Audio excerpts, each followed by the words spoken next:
that short. Like long introductions are no good. Sam knows. All right, ready everybody? I'm not going to ask if the mic is working like in every talk so far. I'll just assume it's working. No, fuck. All right, well, make it work, somebody. It works. All right. This is like some kind of class tradition. All right. I wrote out my talk, and afterwards, in a couple days, I will turn it from a talk into an essay and put it online, so you don't have to take notes. Just listen. All right. So, one of the advantages of having kids is that when you have to give advice to people, you can ask yourself, what would I tell my own kids? And actually, you find this really focuses you. So even though my kids are little, my 2-year-old today, when asked what he was going to be after 2, said a bat. The correct answer was 3, but a bat is so much more interesting.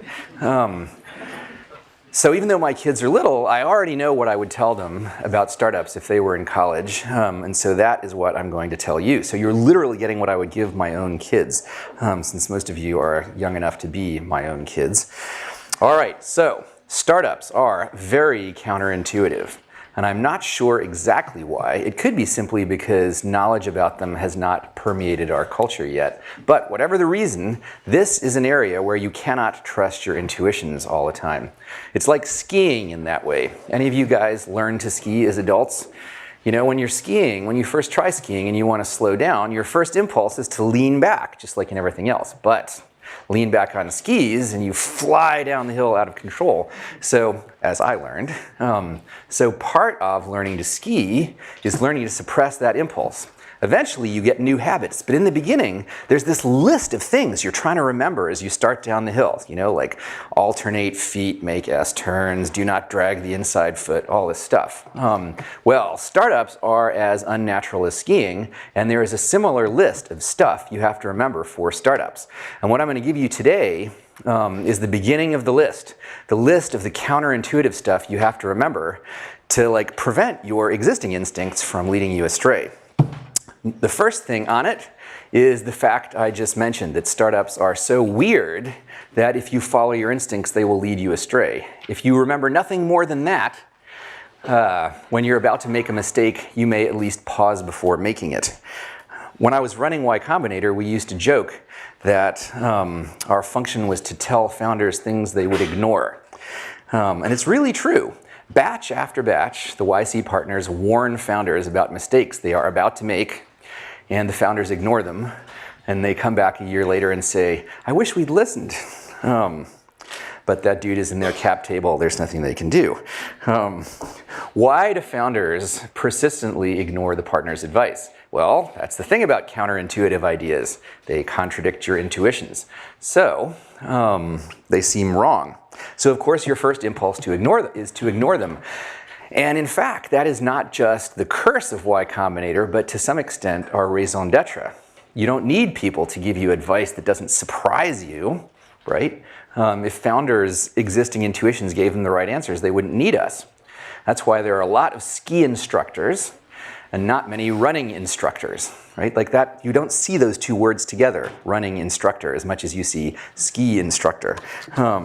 It's because skiing is counterintuitive. So sort of what YC is like business ski instructors, except for going up slopes instead of down them. Well, ideally. You can, however, trust your instincts about people. Your life so far hasn't been much like starting a startup, but all the interactions you've had with people are just like the interactions you have with people in the business world. So in fact, one of the big mistakes that founders make is not to trust their intuitions about people enough.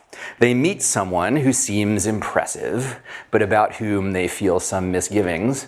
And then later, when things blow up, they say, you know, I knew there was something wrong about that guy, but I ignored it because he seemed so impressive. And there's a specific sub-case in business, especially if you come from an engineering background, as I believe you all do. You think business is supposed to be this sort of slightly distasteful thing. And so when you meet people who seem smart but somehow distasteful, you think, well, okay, this must be normal for business. But it's not. Just like pick people the way you would pick people if you were picking friends. This is one of those rare cases where it works to be self-indulgent. Work with people you genuinely like and respect, and that you have known long enough to be sure. Because there's a lot of people who are really good at seeming likable for a while. Just wait till your interests are opposed, and then you'll see. All right. The second counterintuitive point is that, and this might come as a little bit of a disappointment, but what you need to succeed in a startup is not expertise in startups. That makes this class different from most other classes you take. If you take a French class, at the end of it, you will learn how to speak French if you do the work. You may not sound exactly like a French person, but pretty close, right? This class can teach you about startups, but that is not what you need to know. What you need to know to succeed in a startup is not expertise in startups. What you need is expertise in your own users. Mark Zuckerberg did not succeed in Facebook because he was an expert in startups. He succeeded despite being a complete noob at startups. I mean, Facebook was first incorporated as a Florida LLC. Right? Even you guys know better than that. He succeeded despite being a complete noob at startups because he understood his users very well. Most of you don't know the mechanics of raising an angel round, right? And if you feel bad about that, don't, because I can tell you Mark Zuckerberg probably doesn't know the mechanics of raising an angel round either. If he was even paying attention when Ron Conway wrote him the big check, he has probably forgotten about it by now. In fact, I worry it's not merely unnecessary for people to learn in detail about the mechanics of starting a startup, but possibly somewhat dangerous. Because another of the characteristic mistakes of young founders starting startups is to go through the motions of starting a startup. They come up with some plausible sounding idea. They raise funding at a nice valuation. They rent a nice office in Soma, hire a bunch of their friends. And then the next step, after rent a nice office in Soma and hire a bunch of their friends, is gradually realize how completely fucked they are, because while imitating all the outward forms of starting a startup, they have neglected the one thing that's actually essential, which is to make something people want. By the way, that's the only use of that swear word except for the initial one that was involuntary. And I did check with Sam whether it would be okay. He said he had done it several times. I mean, use the word.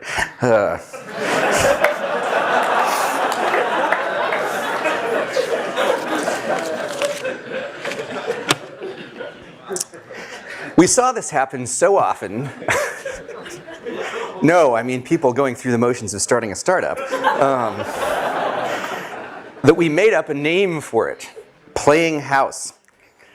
Eventually, I realized why it was happening.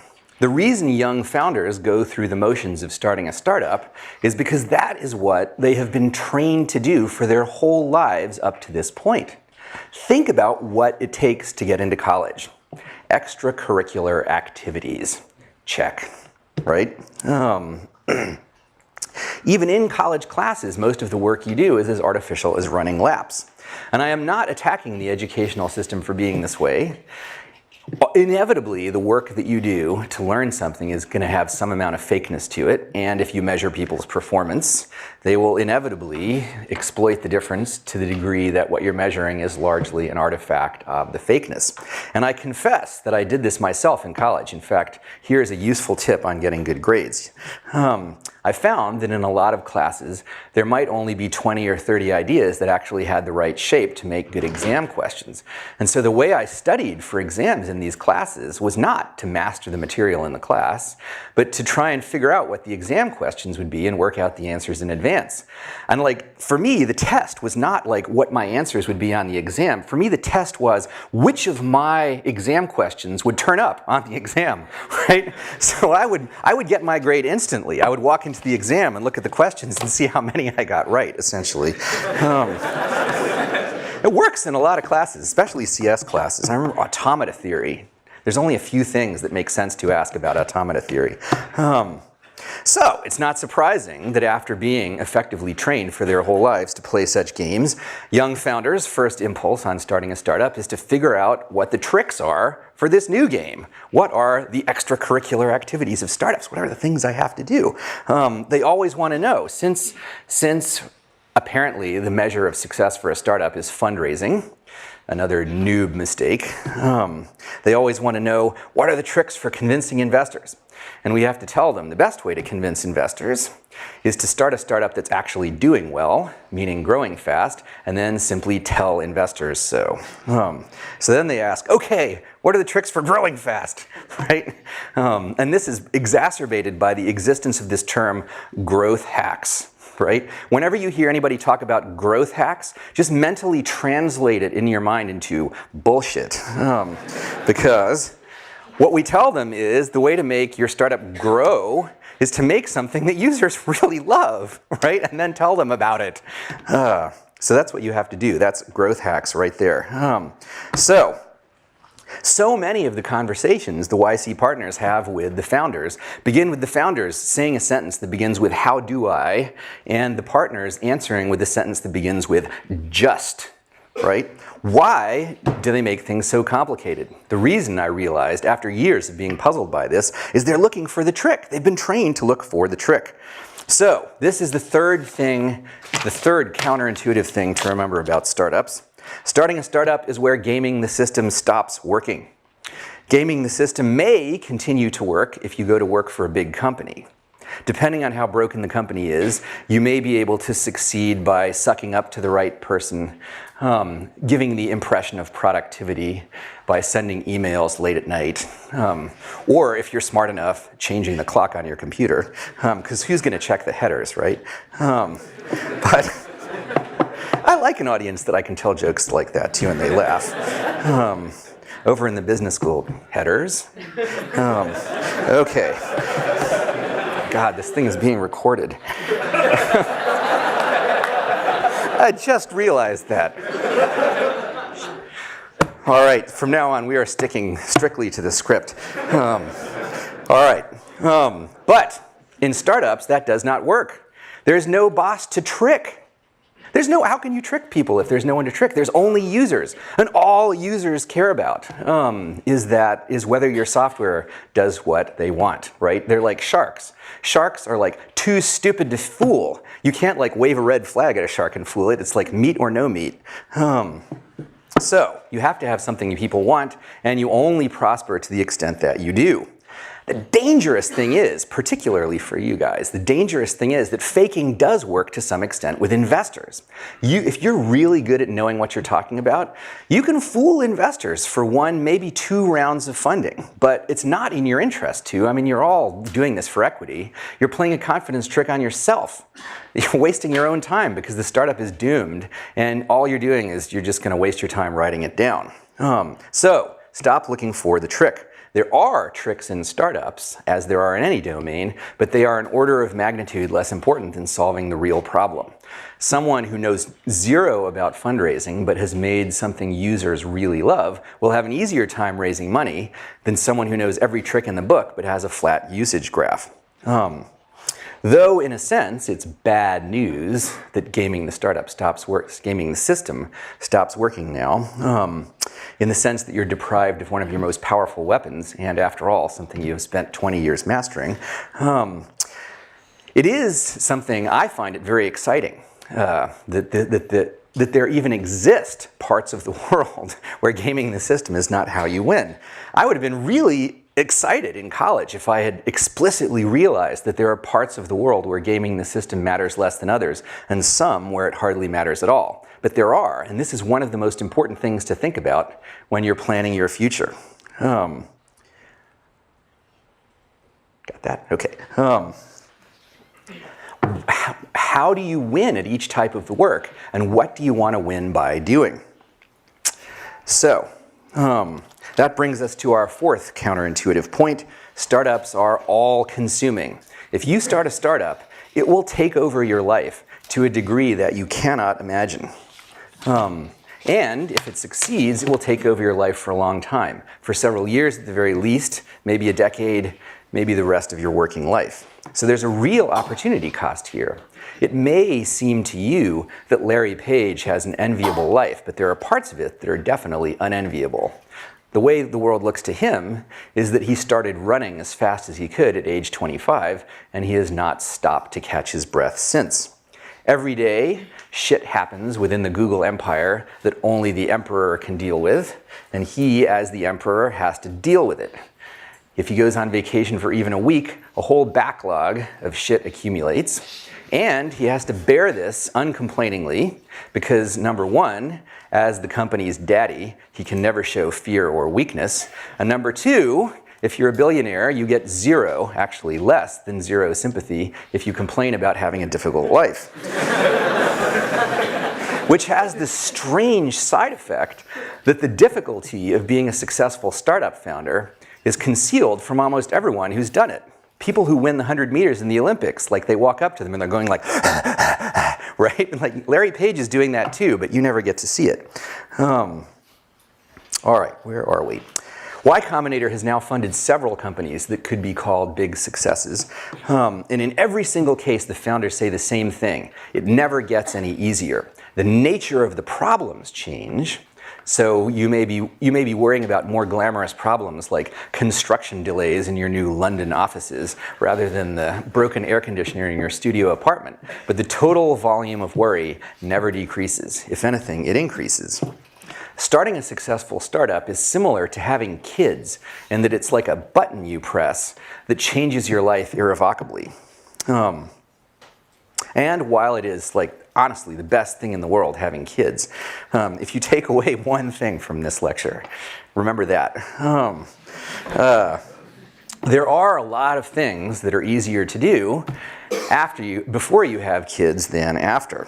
Many of which will make you a better parent when you do have kids. And so, in rich countries, most people delay pushing the button for a while. And I'm sure you are all intimately familiar with that procedure. Yet, when it comes to starting startups, a lot of people seem to think they're supposed to start them in college. Are you crazy? And what are the universities thinking? They go out of their way to ensure that their students are well supplied with contraceptives, and yet they're starting up entrepreneurship programs and startup incubators left and right. To be fair, the universities have their hand forced here. A lot of incoming students are interested in startups. Universities are at least de facto supposed to prepare you for your career. And so if you're interested in startups, it seems like universities are supposed to teach you about startups. And if they don't, maybe they lose applicants to universities who do claim to do that. So, can universities teach you about startups? Well, if not, what are we doing here? Yes and no. As I explained, they can teach you about startups, but this is not what you need to know. Essentially, if you want to learn French, universities can teach you linguistics. That's what this is. This is a linguistics class, right? We're teaching you about how to learn languages, and what you need to know is like how to learn a particular language. What you need to know are the needs of your own users. And you can't learn those until you actually start the company.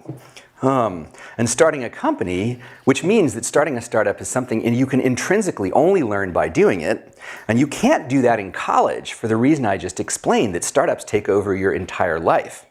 If you start a startup in college, if you start up a startup as a student, you can't start a startup as a student because if you start a startup, you're not a student anymore. You may be nominally a student, but you won't even be that for much longer. So, given this dichotomy, which of the two paths should you take? Be a real student and not start a startup, or start a real startup and not be a student? Well, I can answer that one for you. I'm talking to my own kids here.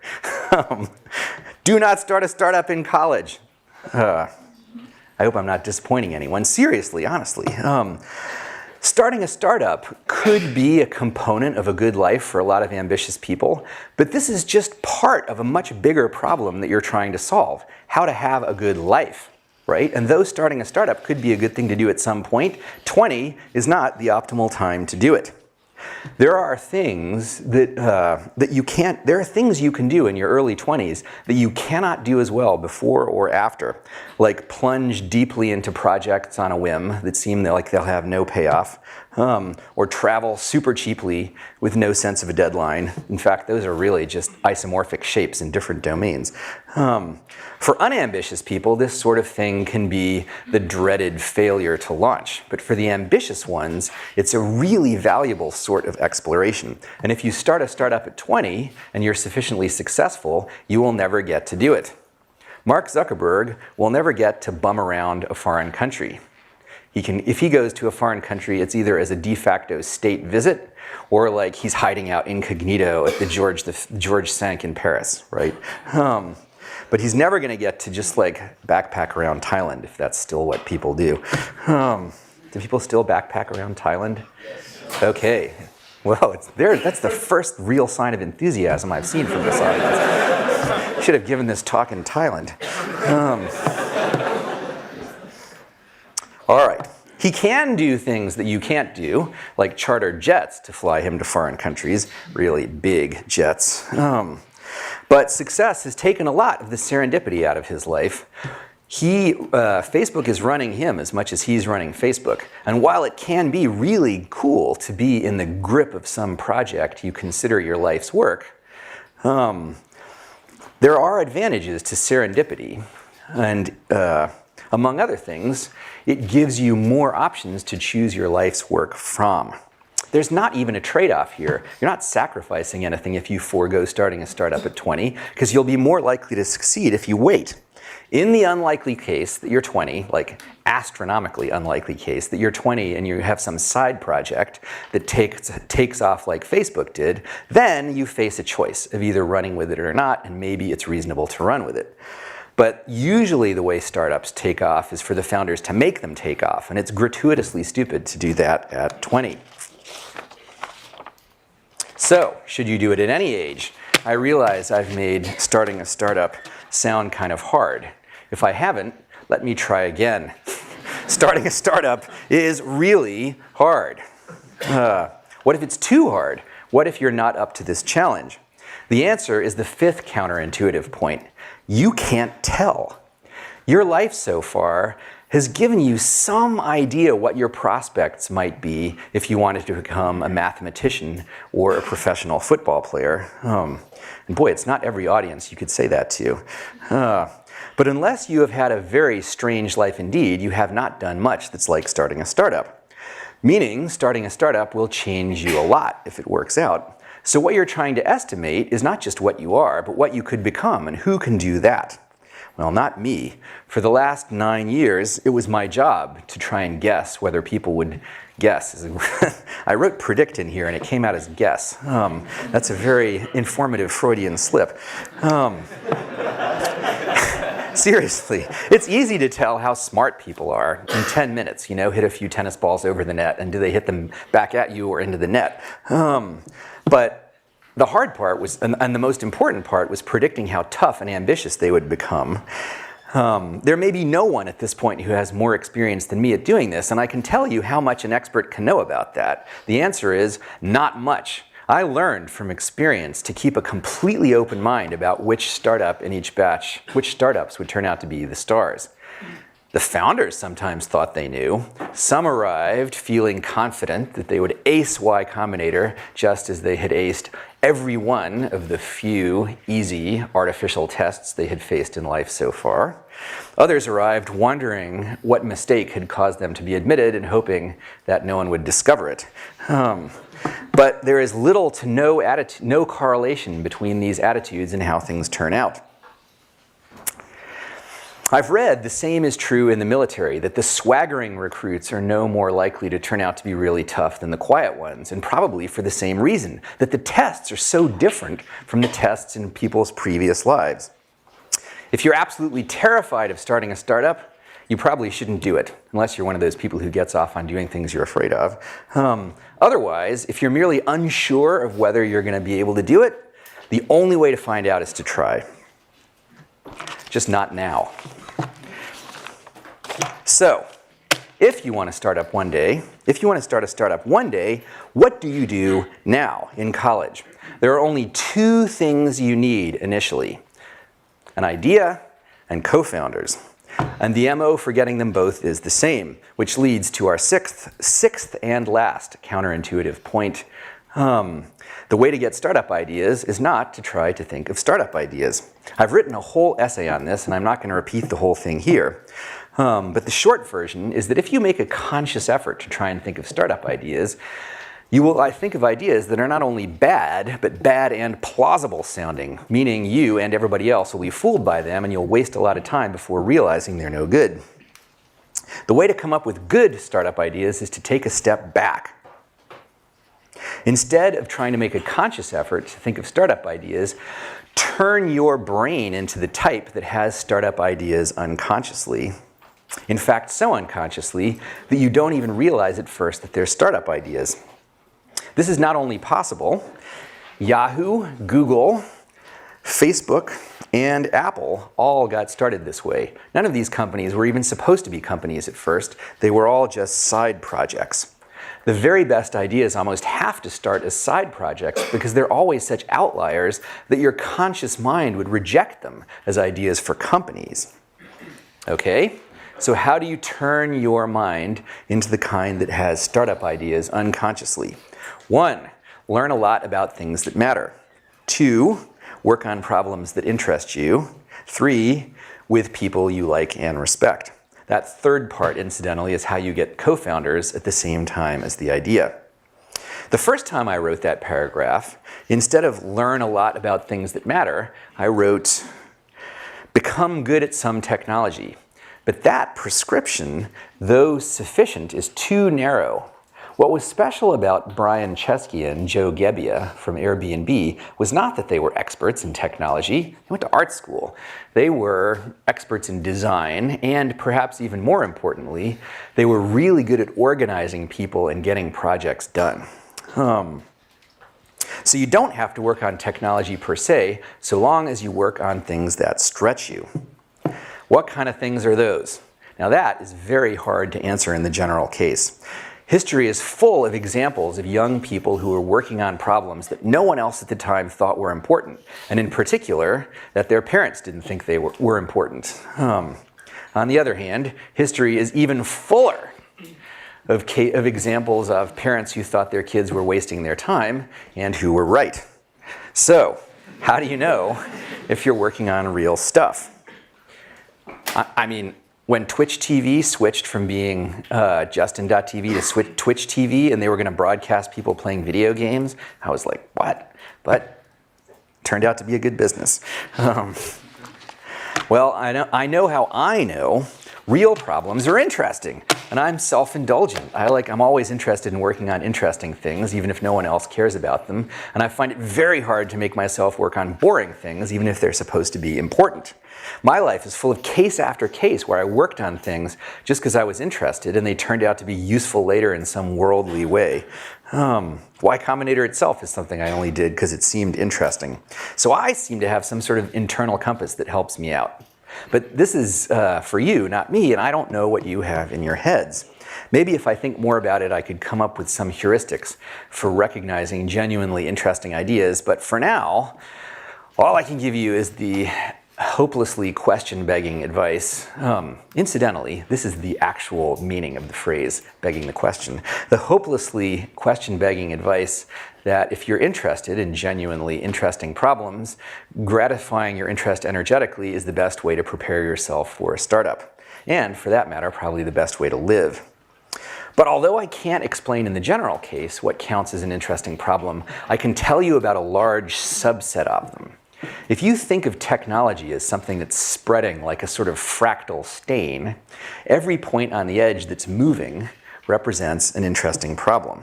Steam engines, not so much, although maybe, you never know.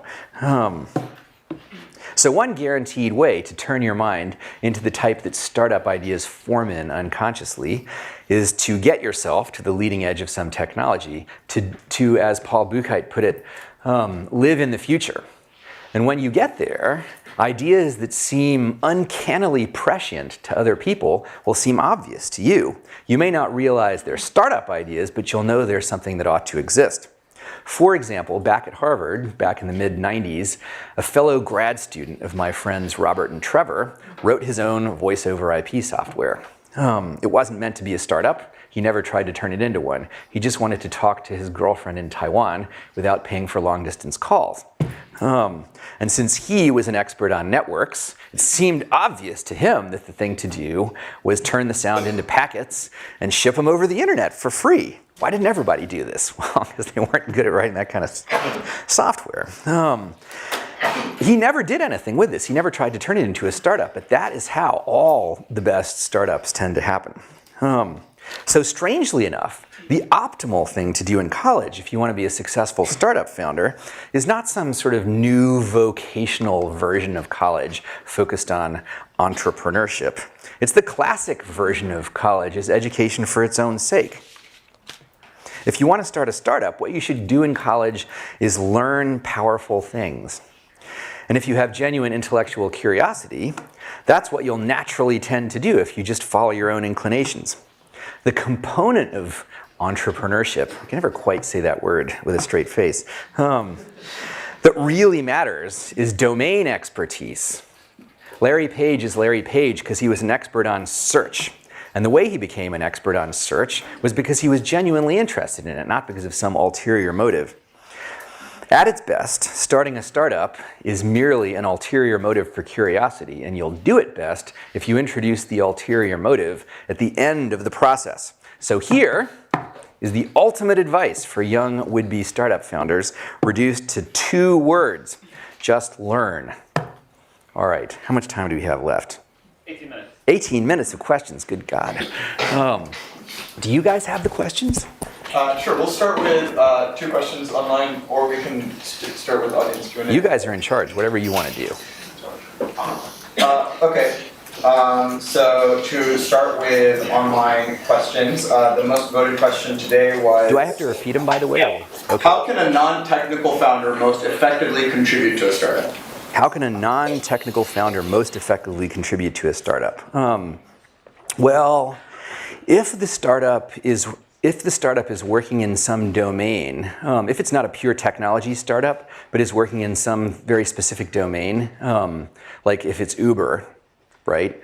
And the non-technical founder was an expert in the limo business, then actually the non-technical founder are probably doing most of the work, recruiting drivers and doing whatever else Uber has to do, right? And the technical founder would be just writing the iPhone app, which is probably less, well, iPhone and Android app, which is less than half of it. If it's a purely technology startup, the non-technical founder does sales and brings coffee and cheeseburgers to the programmer. Okay, next. Oh, audience. Okay, audience. Yes. Do you see any value in business school for people who want to pursue entrepreneurship? Do I see any value in? Or if so, what value? I guess. I'm hoping it's Well, we probably won't have to get to the second question, which I suppose is the answer to your first question. Okay, so the question is there any value in business school if you're interested in entrepreneurship, and if so, what? So basically no. I mean, it sounds undiplomatic, but the point, what business school was designed for is to teach people management, right? And management is a problem that you only have in a startup if you're sufficiently successful. So really, what you need to know early on to make a startup successful is developing products. You'd be better off going to design school if you want to go to some sort of school. Although frankly, the way to learn how to do it is just to do it, you know? One of the things I got wrong early on is that I advised people who were interested in starting a startup to go work for some other company for a few years before starting their own. But honestly, the best way to learn how to start a startup is just to try and start it. You may not be successful, but you'll learn faster if you just do it. So, not really. Business schools are trying really hard to do this, but honestly, like, they were designed to train the officer corps of large companies, right? which is what business seemed to be back when it was a choice of either the officer core of large companies or Joe's shoe store. And then there was this new thing, Apple, which started out as small as Joe's shoe store and then like turns into this giant mega company. But they weren't designed for that world. And like, they're good at what they're good at. They should just do that and screw this whole entrepreneurship thing just because it's cool. Yes? You said management is a problem that you have only when you're successful. Yeah. So what about those first 2 or 3 people as a founder that you're trying to manage? Okay, so management is a problem only if you're successful. What about those first 2 or 3 people? Well, ideally, you're successful before you even hire 2 or 3 people. Right? Didn't you say, Sam, that Airbnb took 5 months to hire their first employee? So ideally, you don't have even 2 or 3 people for quite a while. When you do, you can sort of, the first hires in a startup are almost like founders. They should be motivated by the same things. They can't be people you have to like manage, right? This is like that. This is not like The Office or something like that. These have to be your peers, really. You shouldn't have to manage them much. So is it just a big no-no, like if someone has to be managed, no way they can be on the founding team? Well, never say never. I should repeat all these questions. So if someone has to manage, no way they should be on the founding team. In the case where you're doing something where you need some sort of super advanced technical thing, and there's some boffin, if you know that word, who knows this thing and nothing else in the world, including like how to wipe his mouth, then it may be to your advantage to hire said boffin and wipe his mouth for him. But as a general rule, you want people who are sort of self-motivated early on. They should be just like founders. Yes, questions? In the far back. Do you think we're currently in a bubble? Do I think we're currently in a bubble? Okay, so I'll give you 2 answers to this question. One, ask me questions that are useful to this audience, because these people are here to learn how to start startups, and I have in my head like more data about that than anybody else. And you're asking me the kind of questions a reporter does, because they can't think of anything interesting to ask. But I will answer your question. There is a difference between prices merely being high and a bubble. A bubble is a very specific form of prices being high, where people knowingly pay high prices for something in the hope that they will be able to unload it later on some greater fool, right? And that's what happened in the late 90s. Like, VCs knowingly invested in bullshit startups, thinking that they would be able to take those things public and unload them on the retail investors before everything blew up. And I was there. I was there for that, at the epicenter of it all. And that is not what's happening today. Prices are high, valuations are high, but valuations being high does not mean a bubble. Every commodity has prices that go up and down in some sort of sine wave. Definitely prices are high. And so we tell people, if you raise money, don't think the next time you raise money it's going to be so easy. Who knows? Maybe between now and then the Chinese economy will have exploded and there's another giant disastrous recession. Who knows? Assume the worst. But bubble? No. Yes? I'm noticing a trend among young people and successful entrepreneurs where they don't want to start one more great company, they want to start like 20. And so you're starting to see the rise of these labs attempts where they're going to try to launch a bunch of stuff. I don't know of a really stellar example yet, but do you mean like IDEO? Like Idea Lab, like Garrett Camp's new one. There's North. Yeah. Oh yeah. Okay, so there's this new thing where people start labs that are supposed to spin off startups. It might work. That's how Twitter started. In fact, I meant Idea Lab, not IDEO. That was another Freudian slip. Because Twitter was not Twitter at first. Twitter was this side project at a company called IDEO that was supposed to be in the podcasting business. And you're like, podcasting business? Do those words even grammatically fit together? The answer turned out to be no, as Evan discovered. But like as a side project, they spun off Twitter, and boy, was that a dog wagging tail. So people are starting these things that are supposed to spin off startups. Will it work? Quite possibly if the right people do it. You can't do it yet, though, because you have to do it with your own money. Yes, far back. Hi, thanks so much. I hate to step into sort of a gendered pitfall, but what advice do you have for female co-founders as they're pursuing funding? Female co-founders when you're pursuing funding. Well, it probably is true that women have a harder time raising money, right? I've noticed this empirically, and Jessica is just about to publish a bunch of interviews with female founders, and a lot of them said that they thought they had a harder time raising money too. So, you remember I said like the way to raise money, make your startup actually do well? Well, that's just especially true in that case. If you miss the ideal target from the VC's point of view in any respect, the way to solve that problem is make the startup do really well. So in fact, there was a point like a year or two ago when I tweeted this growth graph of this company, and I didn't say who they were. But I knew it would start people asking. And it was actually a female-founded startup that was having trouble raising money, but their growth graph was stupendous. And so I tweeted it, knowing that like all these VCs would start asking me, who is that, right? And like growth graphs have no gender, right? So if they see the growth graph first, let them fall in love with that, right? So do well, which is good advice for startups generally. Yes? What would you learn in college right now? What? What would you learn in college right now? What would I learn in college? Literary theory? No, just kidding. Let's see. Well, you know, honestly, I think I might try and study physics. That's the thing I feel like I missed.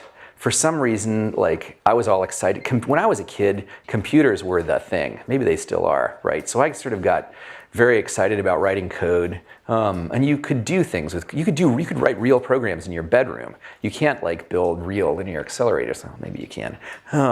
So maybe physics. I feel kind of, I notice I sort of look longingly at physics. So maybe. But I don't know if that's, what am I saying? I was about to say, I don't know if that's going to be helpful starting a startup. And I've just told you to follow your own curiosity. So who cares if it's helpful? It'll turn out to be helpful. Questions? Another question online. What are your recurring systems in your work and personal life that make you efficient? Ah, boy. Okay, so what are my recurring systems in my work and personal life that make me efficient? Well, having kids is a good way to be efficient because you have no time left. So if you want to get anything done, the amount of done you do per time is high. Actually, many parents, many startup founders who have kids have made that point explicitly. It causes you to focus because you have no choice. Let's see, but that's not, I wouldn't actually recommend having kids just to make you more focused. Let's see. You know, I don't think I'm very efficient. I have two ways of getting work done. One is like during Y Combinator, the way I worked on Y Combinator is I was forced to, right? Like there was I had to set the application deadline, and then people would apply, and then there would be all these applications that I had to respond to by a certain time, so I had to read them, and I knew if I read them badly, we would get bad startups, so I tried really hard to read them well, right? And so I set up this situation that forced me to work. The other kind of work I do is like writing essays. And I do that involuntarily. I'm like walking down the street and the essay starts writing itself in my head. And so really, I either force myself to work on less exciting things, or I can't help working on exciting things. And I don't have any useful techniques for making myself efficient. Sorry. If you work on things you like, you don't have to force yourself to be efficient. Yes? It's a good time to turn a side project into a real startup. When is a good time to turn a side project into a startup? You will know, right? What will be the sign? You have the fundraising ready. It starts, okay, so the question is, when do you turn a side project into a real startup? You will know that it's becoming a real startup when it takes over an alarming percentage of your life. Right? Like when you find, like, my God, I've just spent all day working on this thing that's supposed to be a side project. I'm going to fail all my classes. What am I going to do? Right? Then maybe it's turning into a startup. Yes. Wait, I already answered your question. I should let somebody else ask, but I may get back to you. Yes. So I know you talked a lot earlier about you'll know when your startup is doing extremely well, but I feel like in a lot of cases, it's just a bit of a gray line where it's like, you have some users, but maybe not. It's explosive growth. The chart isn't up to the right. What would you do, or what would you recommend doing in those situations, considering you're allocating time and resources? How do you balance and Okay, when a startup is sort of growing but not much, didn't you tell them they were supposed to read do things that don't scale? Yeah. You, sir, have not done the readings, and you are busted, therefore, because I wrote a whole essay in answer to that question, and that is it. Do things that don't scale. So just go read that, because I can't remember everything I said, but it's about exactly that problem. Yes, back there. What kind of startup should not go through incubation, in your opinion? What kind of, do you mean incubation LOYC? No, yeah, YC or What kind of startup should not go through YC? Definitely any that will fail. And or if you'll succeed but you're an intolerable person, that also Sam would probably sooner do without. Short of that, I cannot think of any, because a large percentage, founders are often surprised by how large a percentage of the problems that startups have are the same regardless of what type of thing they're working on. And those tend to be the kind of problems that YC helps with the most, not the ones that are domain specific. So I can't, can you think of a class of startups that YC wouldn't work for? I can't. I mean, we had like fission and fusion startups in the last batch, or that they had. Yes? You mentioned that it's good advice to learn a lot about something that matters. Yeah. What are some good strategies to figure out what matters? Well, if you think of, okay, so how do you figure out what matters? If you think of technology as something that's spreading as a sort of fractal stain, anything on the edge represents an interesting idea. Sounds familiar. So how do you figure out, like I said, that was the problem. You have correctly identified the thing where I didn't really answer the question, where I gave this question begging answer. I said that I'm interested in interesting things. If you're interested in interesting things, work on them and things will all work out, right?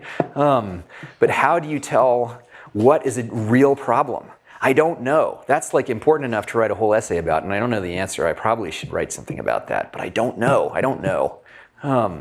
I figured out a technique for detecting whether you have a taste for genuinely interesting problems, which is whether you find working on boring things intolerable, right? And there are known boring things, like literary theory and working in middle management in some large company. So if you could tolerate those things, then you must either have stupendous self-discipline or you don't have a taste for genuinely interesting problems.